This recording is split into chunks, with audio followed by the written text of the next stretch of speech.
Hello বন্ধুরা, আশা করি তোমরা সবাই ভালো আছো। আজকে আমি বানাবো হান্ডি মাটন। একটা মাটির হাঁড়িতে সর্ষের তেল গরম করে তাতে জিরে, শুকনো লঙ্কা, গরম মশলা দিয়ে ভালো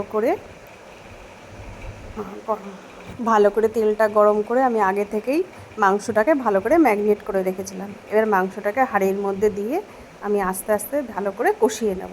এই দেখো বন্ধুরা, আমার মাংসটা বেশ সুন্দর কষানো হয়ে গেছে, মাংসটা থেকে তেলও ছেড়ে দিয়েছে।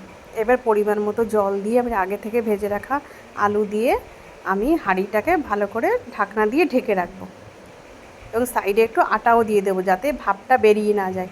ভাপটা বেরিয়ে গেলে খাসির মাংস তো ভালো সিদ্ধ হবে না, সেই জন্য আমি আটা দিয়ে সাইডটাকে ভালো করে সুন্দর করে এরকমভাবে দিয়ে দেবো যাতে ভাপটা না বেরিয়ে যায়। এইভাবে আস্তে আস্তে আমি বেশ খানিকক্ষণ গ্যাসটাকে কমিয়ে মাংসটা সিদ্ধ হওয়ার জন্য রেখে দেবো।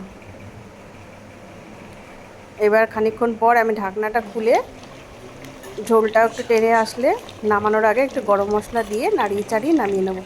আমার এই রেসিপিটা যদি আপনাদের ভালো লাগে লাইক কমেন্ট শেয়ার করবেন। আপনারা সবাই ভালো থাকবেন, সুস্থ থাকবেন।